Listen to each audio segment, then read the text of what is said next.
think rallyista yung mga yun. Because as you all know, they were in their respective places in the morning and in the afternoon. Pero itong mga Colonges na Boss, cellphone mo. kabataan, pagdating ng lilim ng gabi, nagpapatulad at as you can see, maraming public property and private property were damaged.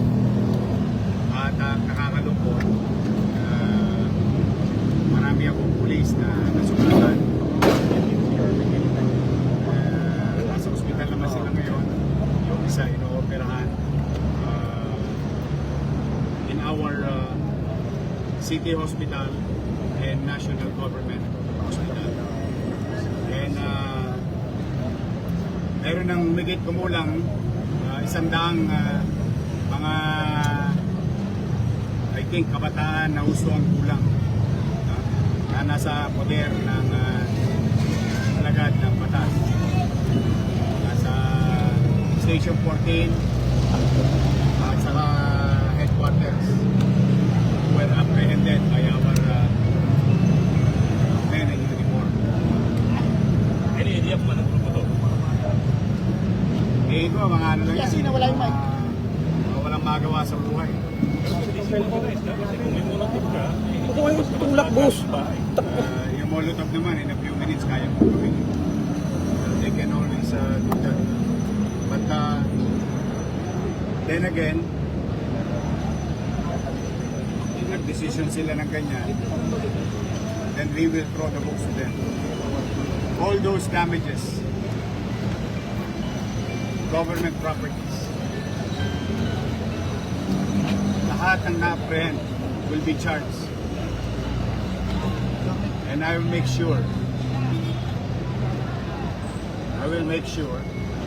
that they will pay the price.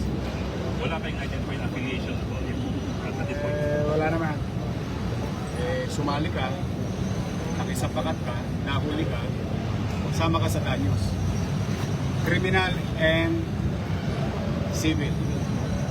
We will charge them. The city government of Manila will charge them. On top of whatever the Philippine National Police will charge them. Pagsisisihan nila yan. They will regret it.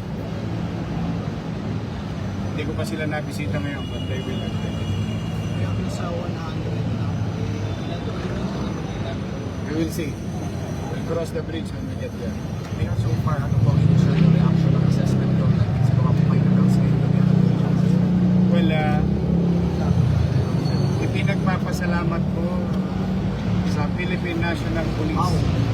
As you see, no, I think kayong mga media kanina pa umaga. At nakita ninyo na ang kapulisyan literally practice high tolerance.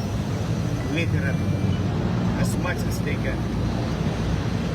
In fact, some of them pay the price, getting injured. And I praise the Philippine National Police for doing so and respecting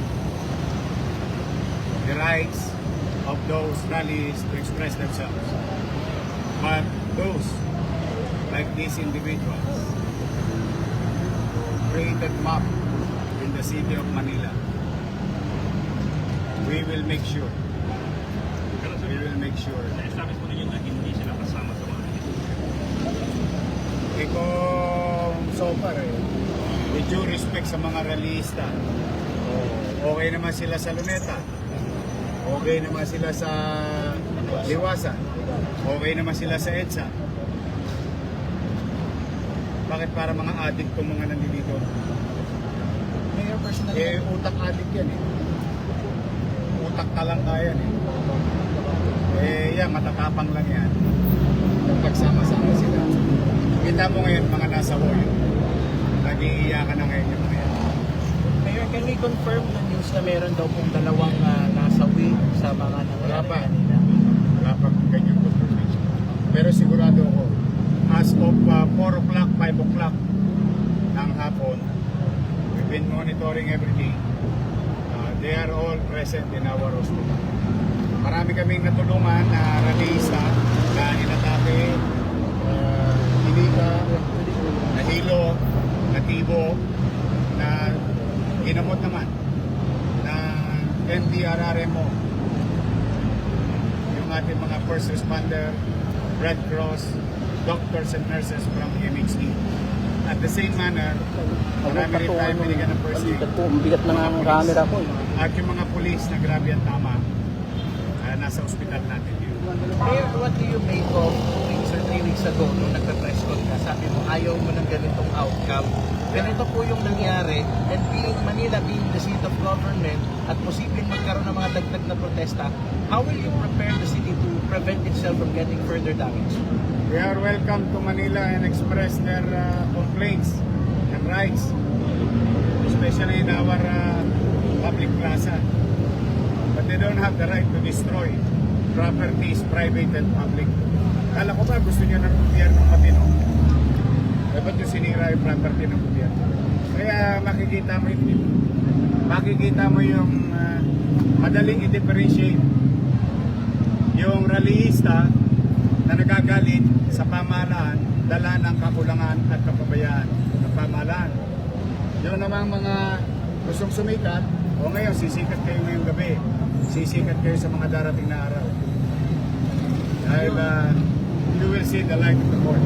Medyo, posible bang madadagdagan yung mga kasuhan? Kasi may mga na-videoan, lalo na may mga nagbubukas sa bata na medyo matatanda na, nagbubukas na kung ano po yun. Pwede pa rin ba silang ma-arresto din sa videoan nila? Ang Maynila ay may humigit kumulang 1,000 CCTV. We know them. We'll go after them. Ano pa ang mga bata? Nakakalungkot. Good thing that you asked that. We'll do our best to clean up the mess. And we'll try to fix that mga poste at hindi. And ironically, galit tayo sa mga nang walang ya sa kaban ng bayan. O gagasusin natin bukas kaban din ng bayan sa mga sinira natin. So it doesn't make sense. But be that as it may,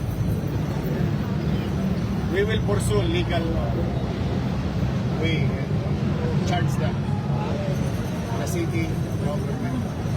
May sinunugulo mayor na police officer. Yes. Yung isa na yan.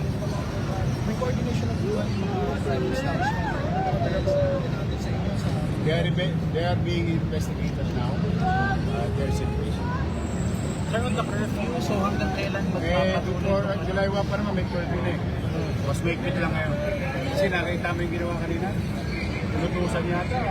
10 years old, pinakit ko sa stoplight. May duwag din eh. Bata pa pinakit. Good. Bago na kayo. Mayor, may mga minor Kanina, puro kayo saya. Mamaya, puro kayo iyak. may mga minor de edad na huli, nagpunta na ba yung mga magulang at ano yung reaction nila? Ano po, o yung mga magulang pinuntahan na po ba yung mga anak nila na na-arrest? O, dapat lang. O niya tapos sila eh. Confirmation kanina ni Secretary hindi pa verify yung mga lumusok sa ayan. Wala. Yung mga truck na, pati ko kami. Ito ang kakarapin nila. We will see. We will cross the bridge when we get there. Makita nila yung gobyerno. Baka lang nalilitan sila sa akin. Okay. Thank you. Pagkakita sa One Piece na Hindi ko napanood yun. Nakita ko lang yung mga flag nila kanina. Tulingin ko lang. Matong yung sabi ko na sa mga nagkakak. Ngayon, yung mga nakakusok. Bigla. Gante! Lakihan yung pagkatago. Hardcore criminal ka na. Anyways, for the meantime, to end this interview, To the people of Manila,